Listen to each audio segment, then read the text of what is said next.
Assalamualaikum warahmatullahi wabarakatuh. Perkenalkan nama saya Nadia Bella Sevani dengan NIM 210000299159 dari Prodi Ilmu Kesehatan Masyarakat kelas C. Pada kesempatan kali ini, saya akan mengerjakan tugas dari mata kuliah Surveillance Kesehatan Masyarakat. Di dalam PPT ini terdapat beberapa materi, yaitu ada koordinasi jejaring kerja dan kemitraan surveillance, pelaporan surveillance, contoh jenis-jenis laporan, dan juga ada evaluasi atau penilaian sistem dari surveillance kesehatan. Yang pertama, di dalam koordinasi jejaring kerja dan kemitraan surveillance, pada koordinasi jejaring kerja memastikan kolaborasi yang efektif dalam surveillance kesehatan. Lalu, kemitraan surveillance memperkuat sinergi antara pemerintah, penyedia layanan kesehatan, dan juga masyarakat. Di dalam koordinasi jejaring kerja dan kemitraan surveillance, itu meningkatkan pengumpulan, analisis, dan interpretasi data kesehatan. Manfaatnya termasuk informasi yang akurat, pemantauan kesehatan populasi, identifikasi risiko, dan dukungan kebijakan kesehatan. Lalu, di dalam koordinasi jejaring kerja dan kemitraan surveillance, digunakan sebagai arah untuk yang pertama ada identifikasi masalah kesehatan dan masalah yang berdampak terhadap kesehatan. Lalu yang kedua ada kelancaran pelaksanaan investigasi dan respon cepat. Yang ketiga ada keberhasilan pelaksanaan penanggulangan kejadian luar biasa atau wabah. Yang keempat, ada peningkatan dan pengembangan kapasitas teknis dan manajemen sumber daya manusia. Dan yang terakhir, ada pengelolaan untuk pendanaan. Koordinasi ini diarahkan untuk menyelenggarakan, mengintegrasikan, mensinergikan, dan juga memaksimalkan pengelolaan data dan informasi agar proses pengambilan keputusan dalam rangka intervensi tersebut lebih berasio dan juga berdaya guna. Koordinasi ini dilakukan oleh seluruh unit surveillance kesehatan maupun antar unit di instansi pemerintah serta pihak-pihak tertentu yang memiliki peran yang relevan dalam kegiatan surveillance.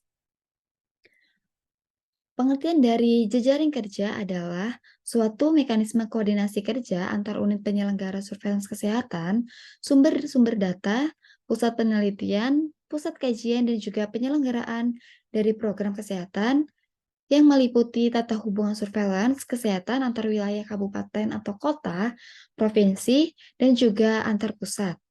Tujuan dari jejaring kerja yaitu untuk menguatkan kapasitas dari surveillance, tersedianya data dan informasi yang komprehensif, dan yang terakhir yaitu untuk meningkatkan kemampuan respon cepat terhadap kejadian, penyakit, dan juga faktor risiko dalam rangka penurunan angka kesakitan dan juga angka kematian serta kecacatan.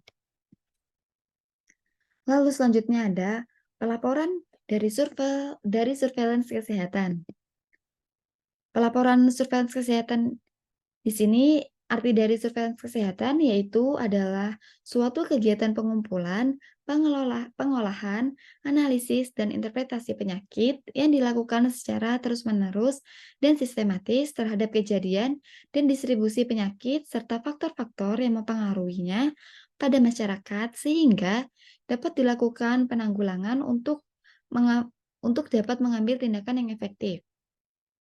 Tujuan dari surveillance kesehatan ini yaitu untuk memantau status dari kesehatan, identifikasi risiko, deteksi peristiwa kesehatan, evaluasi intervensi, dan juga informasi kebijakan.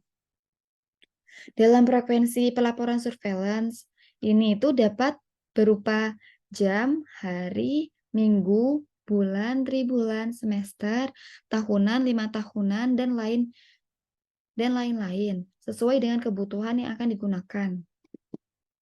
Lalu ada beberapa konsep yang harus ada dalam mengumpulkan data surveillance, yaitu ada who, contohnya seperti siapa yang mengumpulkan data tersebut, siapa sumber datanya, dan yang kedua ada when, contohnya seperti kapan harus dilaporkan, dan yang ketiga ada how, contohnya seperti bagaimana pengumpulannya, lalu ada from standar atau hard soft copy, dan contoh terakhir yaitu bagaimana analisanya.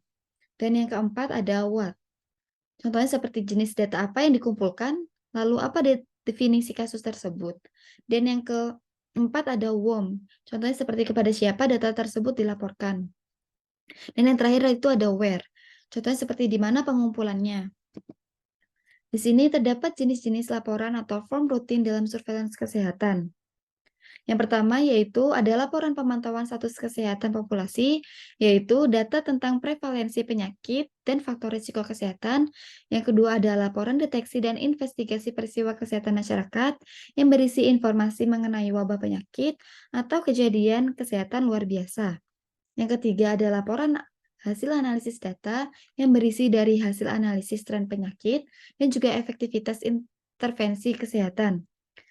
Yang keempat ada laporan kegiatan surveillance kesehatan yang berisi rangkuman kegiatan pengumpulan, analisis, dan penyebaran informasi kesehatan. Lalu selanjutnya ada laporan evaluasi intervensi kesehatan masyarakat yang berisi evaluasi efektivitas intervensi kesehatan dan rekomendasi perbaikan. Lalu jenis-jenis laporan atau form rutin dalam surveillance kesehatan yang terakhir yaitu ada laporan dan formulir tersebut penting dalam pengumpulan informasi kesehatan, menganalisis data, dan membuat keputusan strategis untuk meningkatkan kesehatan masyarakat. Selanjutnya ada evaluasi atau penilaian sistem surveillance kesehatan. Pengertiannya yaitu evaluasi sistem surveillance kesehatan melibatkan penilaian menyeluruh terhadap aspek sistem termasuk infrastruktur, sumber daya manusia, proses operasional, metode pengumpulan data, analisis, pengelaporan, dan juga penggunaan data. Tujuan dari evaluasi surveillance yaitu dilakukan untuk memastikan bahwa sistem surveillance kesehatan ini efektif dalam memantau dan juga mengendalikan penyakit, mengidentifikasi dan mengevaluasi risiko kesehatan, serta untuk memberikan informasi yang diperlukan untuk pengambilan keputusan dan juga perencanaan dalam kebijakan. Lalu, komponen dari sistem surveillance itu ada evaluasi yang harus memperhatikan semua komponen sistem surveillance, termasuk pemantauan aktif dan juga pemantauan pasif, pengumpulan data, analisis, interpretasi, pelaporan, serta tindakan kesehatan masyarakat yang akan dilakukan berdasarkan temuan surveillance. Lalu ada langkah-langkah yang dapat dilakukan dalam evaluasi surveillance. Dalam sistem evaluasi surveillance kesehatan melibatkan serangkaian langkah seperti perumusan pertanyaan penelitian, pengumpulan data, analisis data, interpretasi hasil, dan menyusun rekomendasi perbaikan. Evaluasi juga harus melibatkan pemangku kepentingan, contohnya seperti pihak yang berwenang, penyedia layanan kesehatan, dan juga masyarakat. Atribut yang ada dalam sistem surveillance ini itu perlu memperhatikan atribut penting, termasuk sensitivitas atau kemampuan untuk mendeteksi peristiwa kesehatan, spesifisitas atau kemampuan untuk membedakan peristiwa kesehatan dari yang bukan, ada kecepatan pelaporan, kelengkapan data, kualitas data, serta keterpaduan dan interoperabilitas sistem.